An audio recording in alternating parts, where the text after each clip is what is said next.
Arguably the best Art Nouveau lettering piece in the city. Let me show you all of the details. Hello, this is Martina Flor, lettering artist, author, and educator. I help thousands of people discover and learn about the fascinating world of letter forms. And today I'm gonna take you on a letter hunt in the city of Barcelona. This is by far one of my favorite cities in the world, and I know it very well, and therefore I know exactly what the good stuff is. So we're gonna look into the special lettering pieces that you find only in this city. We're gonna analyze the details and we're gonna break down the different styles. Let's dive in and see what gems we find in the city of Barcelona.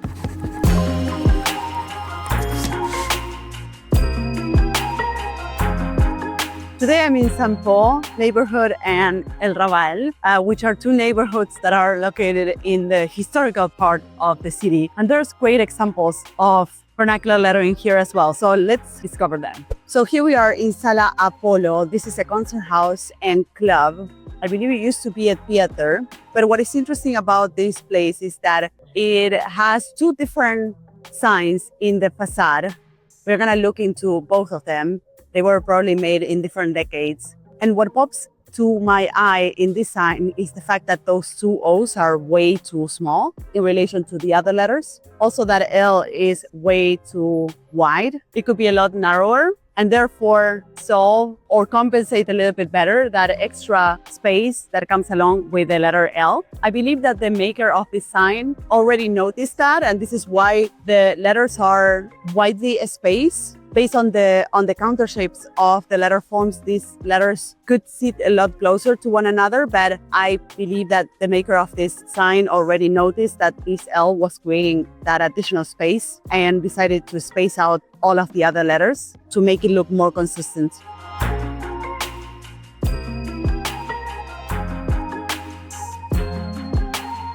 Beautiful neon sign right here in front of our eyes. And there are so many great design decisions in this sign. First one, look at the overshoot in the O's. If you look closely, those two O's are slightly taller than the rest of the letter forms, and this is why they look optically the same height than the rest of the letter forms. There's also the adjustment of letter L. The letter L is narrower than the rest of the letter forms, and that allows the O to come closer to that shape and compensate for the white space right above the L. Now, letter P could benefit from being a little bit wider, and also the rounded part of the P could sit a little bit lower, so it could be wider and bigger, and that could help compensate the extra space that comes along with a shape like letter P. Other than that, beautiful sign.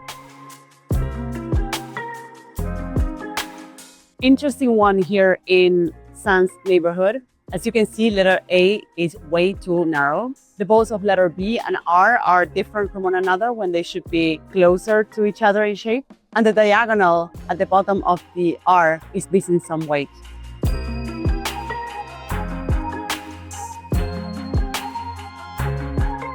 This sign right here is the perfect example of how much flavor a flamboyant capital letter can add to a lettering piece.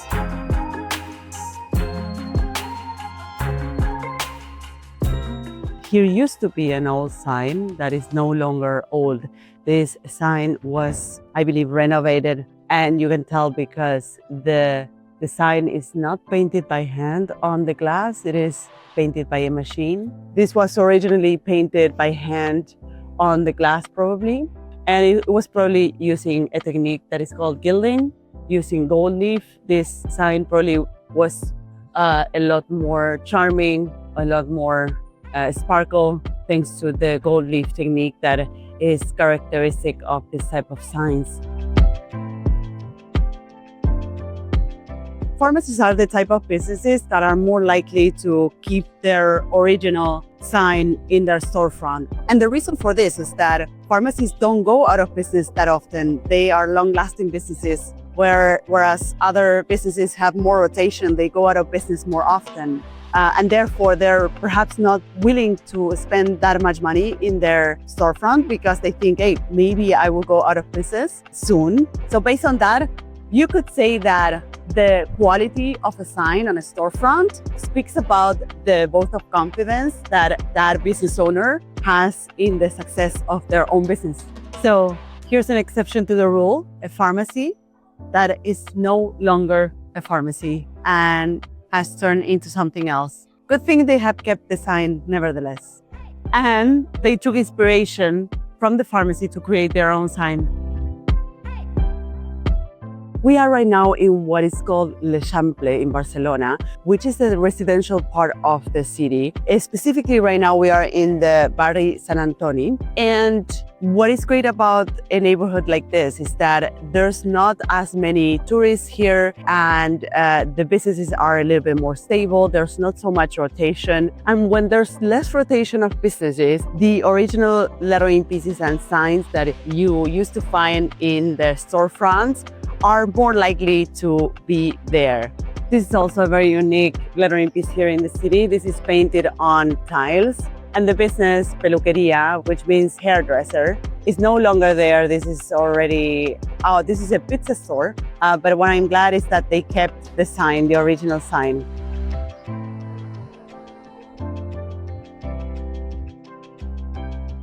Arguably the best Art Nouveau lettering piece in the city. Let me show you all of the details.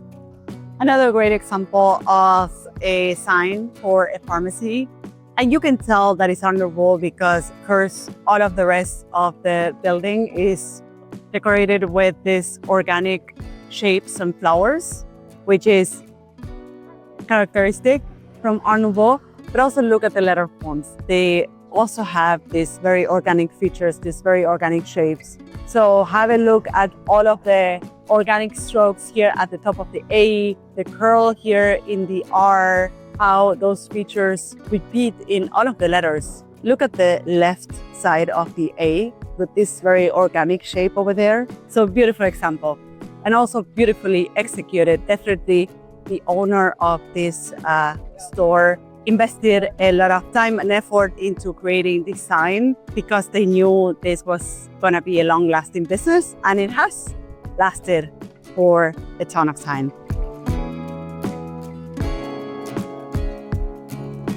This is clearly a more modern sign, but it's huge. It takes up the entire storefront. What I find interesting about this sign are these features in letter T and R, which in typography are called Inktraps. These features, they stem from printed typography, and these incisions in the letters were done to contain or to trap the extra ink that was flowing onto the paper. They were done so to avoid distortion in the letter. So the extra ink will flow into these traps, these little incisions, and the shape of the letter will remain intact. But of course, in a sign made out of metal and acrylic, you don't need this type of ink trap because you're not using ink whatsoever. So I find that design feature very charming for a sign. Now it's time to show you one of my favorite lettering pieces in the city. Relax. This is a unique sign made out of wood. And what I really love about this sign is that it showcases perfectly what I call the DNA of letter forms. It showcases the squarish, the triangular, and the rounded letter forms, the three basic shapes that are found on our alphabet. So you see that clearly on the H for the squarish letter forms. You see the triangular letter forms clearly in the A, and the rounded letter forms on the C and the S. Whenever I see this sign, I feel like adding something to the J. When you look at the S and the C, for instance, I see that there's two thick parts on the sides of the letter, and I wonder why the J doesn't have that. I wonder why it has a different contrast as well. When you look at the U that is sitting right next to it, I would expect to behave a little bit more like the U and to have also the thin part of the letter at the bottom and not here at the stroke ending of the J. I always feel like changing that J to look a little bit more like the U, but without the top part.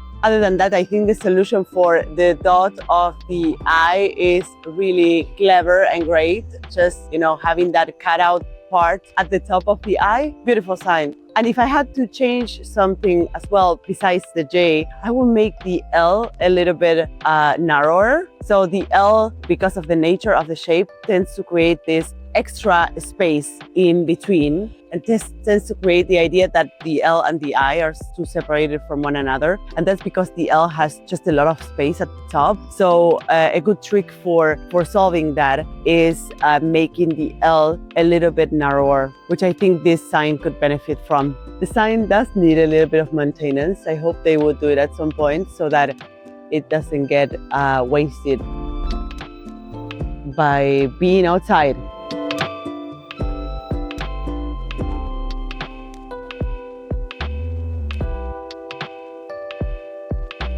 And right in the middle of Gran Vía, a Farmacia, a drugstore. So this sign is the original sign for this pharmacy, and it's beautifully done. Clever move, the one of making the crossbar of the F a little bit higher so that the A could move closer in and solve the spacing issue that is generally found between the F and the letter sitting right next to it. It's molded or casted directly out of the concrete used for the facade of the pharmacy.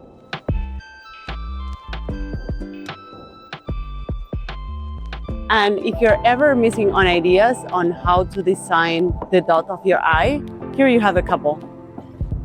God, whenever I'm in Barcelona, I keep on thinking about why don't I move to Barcelona?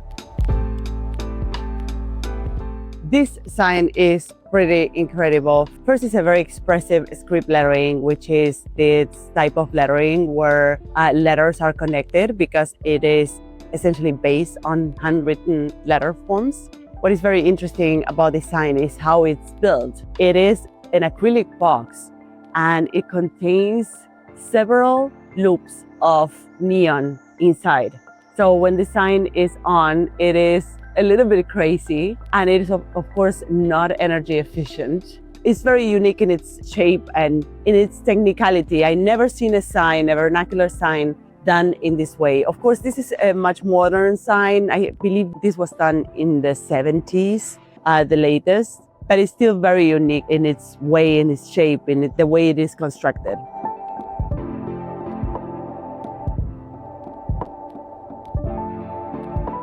A drugstore, a pharmacy. The entire storefront is created in the Art Nouveau style. There's also some vitro right there.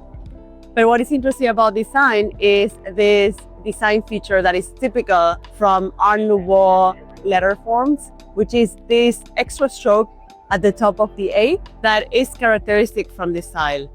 And the entire sign is made out of wood.